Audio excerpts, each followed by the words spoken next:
நட்சத்திர எழுத்தாளர் வெண்ணிலா எழுதிய ராஜேந்திர சோழன் குறித்த வரலாற்று புதினமான கங்காபுரம் இப்போது ஆடியோ ஃபார்மேட்டில் உங்கள் விகடன் பிளேயில். இப்பவே விகடன் ஆப்பை டவுன்லோட் பண்ணுங்க. பிளே ஐகானை கிளிக் பண்ணி கங்காபுரம் கேளுங்க.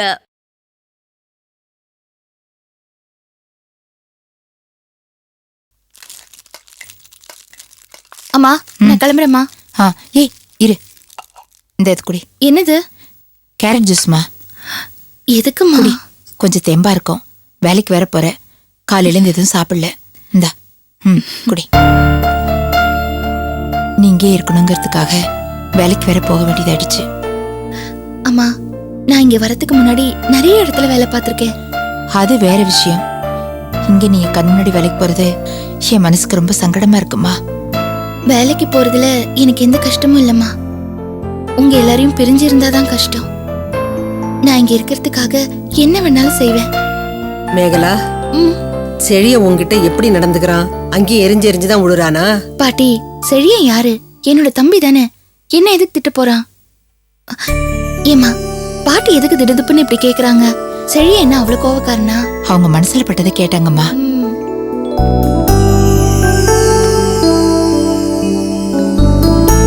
தலையில என்ன பூ இல்லாம இருக்கு? அங்க ஃப்ரிட்ஜ்ல பூ இருக்கு பாரு, எடுத்துட்டு வா. இதை எடுத்துட்டு வரேன். போ. என்ன பாட்டி, வெளியில போகும்போது பூ வச்சுட்டு போனா நல்லா தானே இருக்கும்.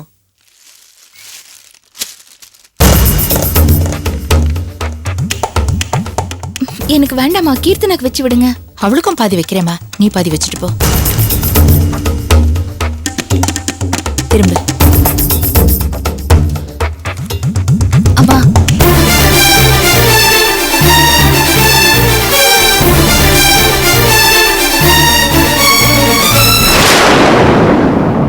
பாசு கொஞ்சம் ஜாஸ்தியா இருக்கு. நம்ம வீட்டை பொறுத்த வரைக்கும் மித்ரா ஒரு வேலைக்காரி. அவங்க மேல எதுக்கு இவ்வளவு பாசத்தை கொட்டுறீங்க? ஏய், என்னடி, அவளும் ஒரு பொண்ணு தானே. பூ வச்சு விடுறதுல என்ன தப்பு இருக்கு? வா, உனக்கும் வச்சு விடுறேன். எனக்கு ஒண்ணு வேண்டாம்.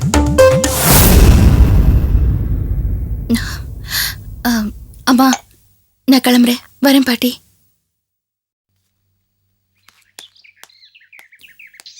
அப்பா, என் ஃப்ரெண்ட்ஸ் கிட்ட எல்லாம் நான் பிரெஞ்சு கிளாஸ் ஜாயின் பண்றதா சொல்லிட்டேன். யார கேட்டு அப்படி எல்லாம் சொன்ன?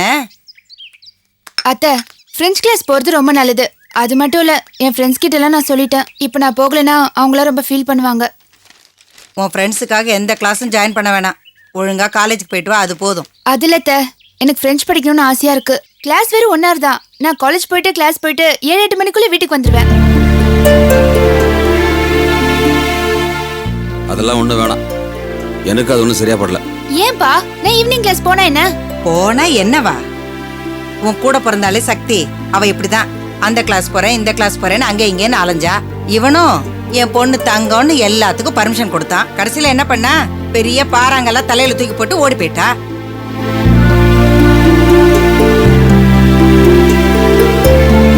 பிரெஞ்சு கிளாஸ், அந்த கிளாஸ், இந்த கிளாஸ்லாம் வேணாம். ஒழுங்கா படிக்கிறத படி, அது போதும். பிரெஞ்சு படிச்சுட்டு அப்புறம் பிரெஞ்சுக்காரனோட ஓடி போறதுக்கா?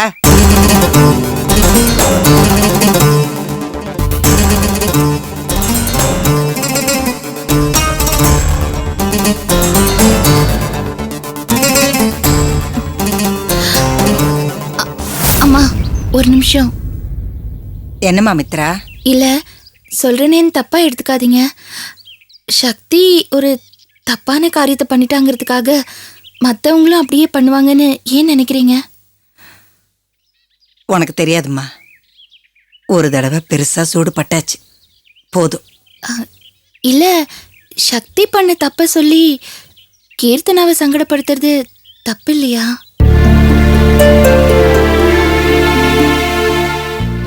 நாம எந்த தப்பும் பண்ணலையே, நம்ம கிட்ட இப்படி நடந்துக்கிறாங்களேன்னு கீர்த்தனா ஃபீல் பண்ண மாட்டாளா? வாஸ்துவம் தாம்மா. எந்த நம்பிக்கையில இவளை அனுப்பணுங்கிற? சக்தி மேல கூட தான் இவன் அவ்வளவு நம்பிக்கை வச்சிருந்தான். அவ அப்படி பண்ணிட்டு போயிட்டா. இவளும் சக்தியோட தங்கச்சி தானே,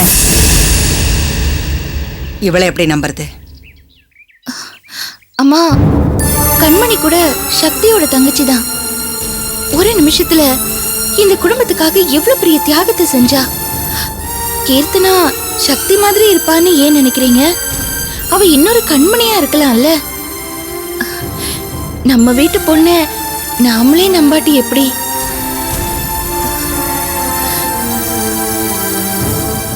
சக்தியால ஏற்பட்ட அவமானம் இந்த குடும்பத்து பெரியவங்களுக்கு மட்டும் இல்ல, கீர்த்தனாவுக்கு அது ஒரு பாடம் தான்.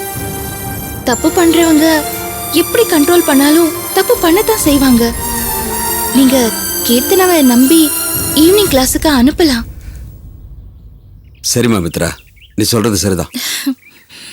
கீர்த்தனா, நீ வேணா அந்த கிளாஸ்ல ஜாயின் பண்ணு. ஒரு மண்ணு வேணாம். என்ன மதிச்சு என்ன கிளாஸ்க்கு அனுப்ப மாட்டீங்க, என்ன நம்ப மாட்டீங்க. ஆனா எவ்வளவு ஒருத்தர் ரெக்கமெண்ட் பண்ணா என்ன அனுப்புவீங்க? எனக்கு இது இன்சல்ட்டிங்கா இருக்கு. எனக்கு கூட தேவையில்லை. கீர்த்தனா, நான் சொல்றதெல்லாம் ஏன் தப்பாவே அர்த்தம் பண்ணிக்கிறீங்க? நான் ஏதோ சாதாரணமா உங்களுக்கு அறிவே இல்லையா? அதான் எங்க அப்பாவும் தங்கச்சி பேசிட்டு இருக்காங்கல்ல, நீங்க யாரு தலையிட? எதுக்கு எங்க ஃபேமிலி மேடர்ல பூந்து வீணா பிரச்சனை பண்றீங்க? அடுத்தவங்க விஷயத்துல தலையிடக்கூடாதுன்னு உங்களுக்கு அறிவு இருக்கணும். அந்த நாசுக்கு கொஞ்சம் கூட இல்லையா உங்ககிட்ட? நானும் பல தடவை சொல்லிட்டேன், நீங்க கேட்க மாட்டேங்கிறீங்க. நல்லதுல அவ்வளவுதான் சொல்லுவேன். டேய் செடியா, என்ன நீ ஜாஸ்தி பேசிட்டு இருக்க? நான் ஒன்றும் ஜாஸ்தியா பேசலப்பா. இந்த மித்திர தான் ரொம்ப ஜாஸ்தியா பேசுறாங்க. அத வேலை போட்டு கொடுத்தாச்சுல, இப்போதைக்கு வீட்டுல இருக்காங்க. ஊர்ல எவ்வளவு லேடிஸ் ஹாஸ்டல் இருக்கு, அங்க போய் தங்க சொல்லுங்க. ரொம்ப பேசாத, வாய் மூடு. டேய், பெரியவங்க பேசிட்டு இருக்கும்போது நடுவுல பேசுற அளவுக்கு நீ வளர்ந்துட்டியா? நீ முதல்ல கிளம்பு, புறப்பட்டு போ. ச்சே, கீர்த்தனா இப்ப நீ எதுக்கு அழுகுற? வா.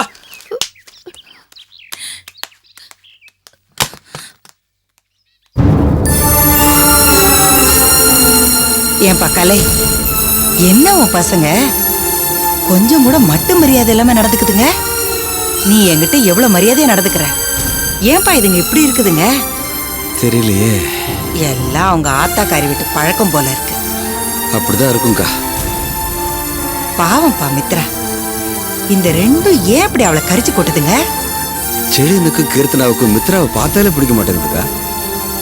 எந்த மகராசி பெத்த பொண்ணோ இந்த வீட்டுல வந்து இப்படி எல்லாம் கஷ்டப்படுது. கலை, பேசாம மித்ராவை நம்ம வீட்டுல இருந்து அனுப்பிடுப்பா. அவ பழைய மாதிரி அனிதா கூடவே இருக்கட்டும். அப்படியாக்கா சொல்ற? ஆமாப்பா, அவ தங்கறதுக்கு வேற ஏதாவது இடம் பார்த்துக்கிட்டோம். இங்க இருந்தானா அவ கஷ்டப்பட்டுக்கிட்டே இருப்பா. சரிக்கா.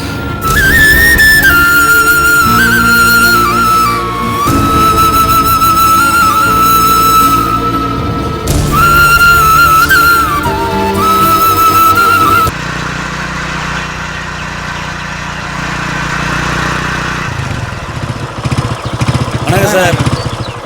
வணக்கண்ணா. வணக்கம். யோ மேஸ்திரி, என்னையா இன்னும் வேலையை ஆரம்பிக்க உட்காந்துட்டு இருக்கீங்க?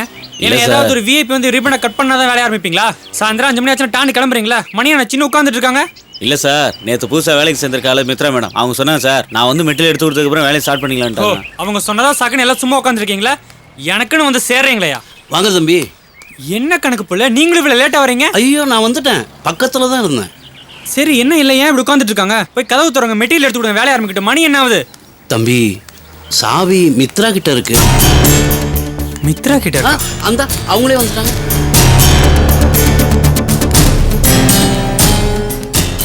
நில்லுங்க. என்ன என்ன இதெல்லாம்? ஏதோ நீங்க வந்து சொன்னதுக்கு அப்புறம் தான் எல்லாரும் வேலையை ஆரம்பிக்கணுமாமா? நீங்க அப்படி சொல்லியிருந்தா நீங்க கரெக்ட் டைமுக்கு வந்திருக்கணும். என்ன சரியாது? நம்ம 2 பேரும் ஒன்னா தானே கிளம்பினோம். எனக்கு பஸ்ல வரது கொஞ்சம் லேட் ஆயிடுச்சு. ஏதாவது ஒரு காரணம் சொல்லாதீங்க. இப்போ எதுக்கு இந்த புது ரூல்ஸ்? அது வந்து ஒர்க் சைட்ல கரெக்டா வேலையை ஆரம்பிக்கணும், அதான் நடைமுறை. நான் வந்ததுக்கு அப்புறம் தான் வேலையை ஆரம்பிக்கணும்னு சொல்றது, அப்புறம் நீங்களும் லேட்டா வருது.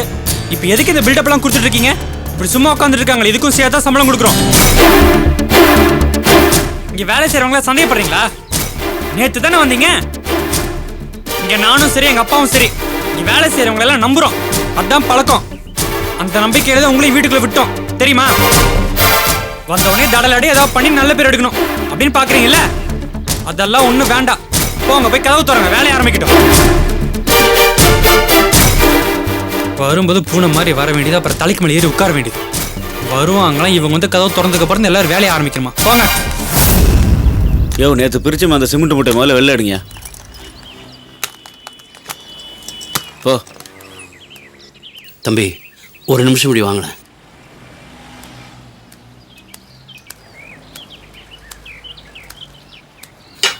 தம்பி, மித்ரா சொன்னதுலயும் ஒரு அர்த்தம் இருக்கு தம்பி. என்ன சொல்றீங்க? காரணம் இல்லாம அது சொல்லலை. நேற்று கம்பி சிமெண்ட் கணக்கு வழக்கு பார்த்ததுல அதுக்கு சந்தேகம் வந்துடுச்சு. ஏகப்பட்ட குழப்படி நடந்திருக்கிறதா அதுக்கு டவுட் வந்துடுச்சு. என்கிட்ட வந்து சொன்னாங்க. நான் தான் சொன்னேன், நம்ம எதுவும் முடிவு எடுக்க வேண்டாம், அப்பா கிட்ட சொல்லிட்டு முடிவு பண்ணலாம். அது வரைக்கும் சிமெண்ட்டு கம்பி கணக்கு வழக்கெல்லாம் நம்மளே குறிச்சிக்கிட்டு கொடுக்கலாம் அப்படின்னு கலந்து பேசி முடிவு பண்ணி தான் மித்ரா கிட்ட சாவியை கொடுத்து அமிச்சேன். ஓ,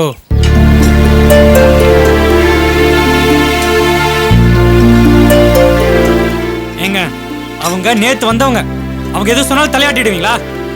உங்களுக்குன்னு சுய புத்தி இல்ல?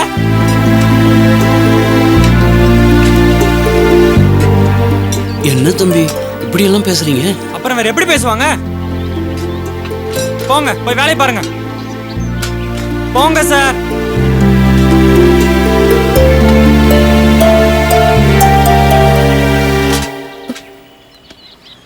செழியன், ஏன் அவர் இப்படி திட்டுறீங்க? திட்டாதீங்க, கஷ்டமா இருக்கு. அது சரி, அதானே எல்லாரும் முடியும் செலியன்னு பேர் சொல்லி கூப்பிடுற பழக்கம். இந்த பேர் சொல்லி கூப்பிடுற வேலையெல்லாம் வேண்டாம். நீங்க என்னை விட சின்னவர், என் தம்பி மாதிரி.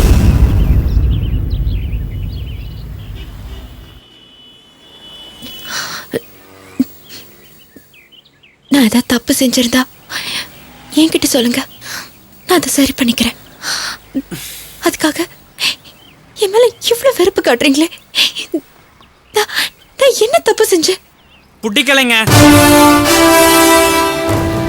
சொந்த வீட்லயே மூணாவது மனுஷி யாரோ ஒருத்தி கூடவே இருந்த டிஸ்டர்பன்ஸா இருக்காது. அது மட்டும் இல்லாம தான் யாருங்கிறதையும் மறந்து எல்லா விஷயத்திலயும் மூக்கு நுழைக்கிறதும், அப்புறம் எங்க அப்பா கிட்டையும் அத்தைகிட்டையும் பேசி திட்டு வாங்கி கொடுக்கறதும், அப்படி எரிச்சல் வராம என்ன பண்ணும்? தலை எழுத்து.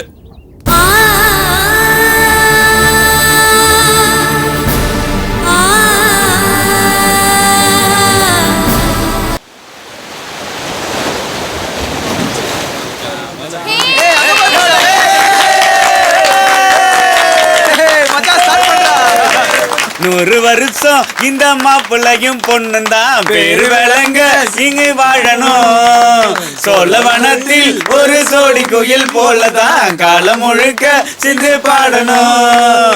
ஒண்ணு கொன்னு பக்கத்துல பொண்ணு புள்ள நீ கையில கண்ணு பட. திவாகர் அவர்களுக்கும் திருமதி சக்தி அவர்களுக்கும் திருமணம் நடந்ததை ஒட்டி சிறப்பான முறையில் வரவேற்பு அளிக்கப்படுகிறது. கொஞ்சம் நிறுத்துங்க. ஏய் திவாகர், என்ன ட்ரெஸ் இது? வேற நல்ல ட்ரெஸ்ஸா போட்டு கொஞ்சம் மேக்கப்லாம் போட்டு மாப்பிள்ளை மாதிரி வர வேண்டாம்? ஏன் இந்த ட்ரெஸ் நல்லா தானே இருக்கு? ஏய், யார் சொன்னது? எங்க தெருவுல தினம் காலையில காய்கறி விற்க வர மாதிரியே இருக்க. மாப்பிள்ளை மாதிரி மாற வேண்டாமா? கிண்டலு நேரம். யார் கிண்டல் பண்றது? சக்தி, நீங்களே சொல்லுங்க. திவாகர் காய்கறி விற்கிற மாதிரி தானே இருக்கான்?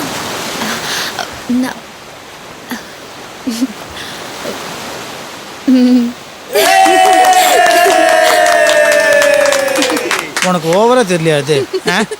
புருஷனையே காலவாரிட்டியே, நியாயமா இது? திவா, லேடிஸ் எல்லாரும் ஒன்று சேர்ந்துட்டாங்க, நாம சும்மா இருக்க கூடாது.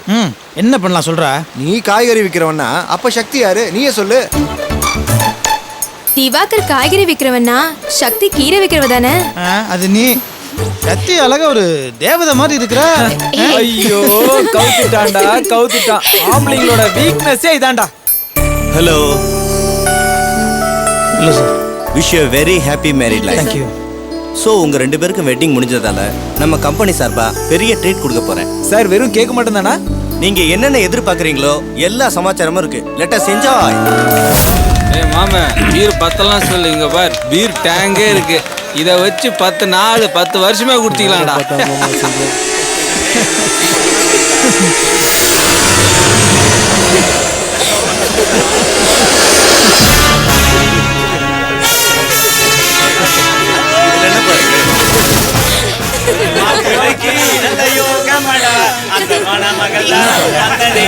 ஏய் குர்ரா, நீயே தான் அடிப்பியா?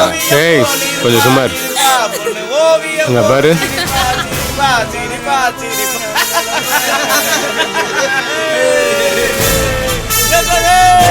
போட்டு வாங்க, எல்லாரும் சாப்பிடலாம். வாங்க வாங்க. சக்தி தானே?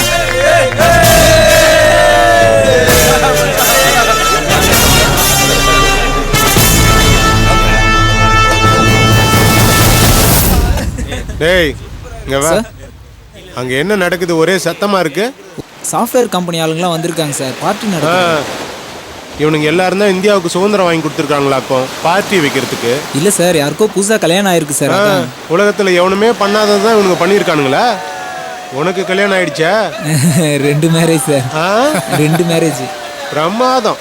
நியாயமா பார்த்தா நீ தான்டா பார்ட்டி வைக்கணும். இந்த வெங்காயம் எதுக்கு பார்ட்டி வைக்கிறான்? சார் வேலை இருக்கு சார், நான் கிளம்புறேன். கிளம்பு. Okay sir, thank you. சரி சரி, ஹாப்பிடா ஹாப்பிடா. மாப்பிள்ள, எனக்கு ஒரு காரியம் பண்ணணும். என்ன மச்சான் பண்ணோம்? அவங்க 2 பேரும் சிரிச்சு பேசிட்டு இருக்கிறத பார்த்துட்டு என்னால பேசாம இருக்க முடியலடா. என்ன அவமானப்படுத்தினாங்கல்ல, திருப்பி அடிக்க வேண்டாம். எதுக்கு மச்சான் வந்த இடத்துல தேவையில்லாத பிரச்சனை விட்டு தள்ளு. ஏய், திச்சிடுவேன். என்ன எனக்கு அட்வைஸ் பண்றியா? சொல்றத கேளுடா. இந்த புடுற. என் கார்ல நானும் சக்தியும் ரிசப்ஷன்ல எடுத்துக்கிட்ட போட்டோ இருக்கு. அதை எடுத்துட்டு லோக்கல்ல இருக்கிற போலீஸ் ஸ்டேஷனுக்கு போ. போய் இது என் ஃப்ரெண்டோட ரிசப்ஷன் போட்டோ. இந்த பொண்ணு கல்யாணத்தன்னைக்கு காணோம். கல்யாணம் நின்னு போயிடுச்சு. இந்த பொண்ணை யாரோ கடத்திட்டு போயிருக்கிறாங்கன்னு நினைக்கிறோம். இன்னைக்கு நாங்க வந்த ரிசார்ட்ல இந்த பொண்ணும் நிறைய ஆம்பளைங்களும் இருக்காங்க. அந்த பொண்ணுக்கு எந்த அசம்பாவிதமும் நடக்கிறதுக்கு முன்னாடி எப்படியாவது மீட்டு எங்ககிட்ட ஒப்படைச்சிருங்கன்னு கம்ப்ளைண்ட் கூட. எதுக்குடா நம்ம தேவையில்லாம இப்படி பண்ணணும்? சந்தோஷமா 2 பேரும் சிரிச்சு கும்மால் அடிச்சிட்டு இருக்காங்கல்ல, இந்த இடத்துக்கு போலீஸ் வரணும். எல்லாரும் அப்செட் ஆகணும். டேய், அவங்க புருஷன் பொண்டாட்டிடா. நாம சொன்னா அது பொய்ன்னு தெரிஞ்சு போயிடும். அதை பத்திலாம் எனக்கு கவலை இல்லடா. இப்ப எனக்கு தேவையில்லை. இந்த நிமிஷம் அவங்க அனுபவிக்கிற சந்தோஷம் எல்லாம் காணாம போகணும். அவங்க ஆபீஸ் ஆளுங்க முன்னாடி அவங்க 2 பேரும் அவமானப்படணும். டேய், இது சரியா வருமா? எல்லாம் சரியா வரும். ரிசப்ஷன்ல 1000 பேருக்கு முன்னாடி நான் அவமானப்பட்டு நின்னல, இப்ப அவங்க 2 பேரும் அவமானப்படட்டும்டா. டேய், ஒரு தடவைக்கு 2 தடவை நல்லா யோசிக்கடா பூபதி. ஏய், நான் சொன்னதை செய்ய. உன்னால முடியலன்னா சொல்லு, நான் அந்த பார்ட்டிக்குள்ள புந்து கலாட்டா பண்றேன். டேய், பூபதிக்கு ஒண்ணுல சந்தோஷம்னா அது எதுவா இருந்தாலும் நம்ம செய்யணும்டா. சொல்லுமாப்ல, என்ன செய்யணும்? இவன் தான்டா என் நண்பன். சரி விட்றா, நான் கம்ப்ளைண்ட் கொடுத்துட்டு வரேன்டா. டேய், வாடா போலாம். சொல்லக்கூடாது.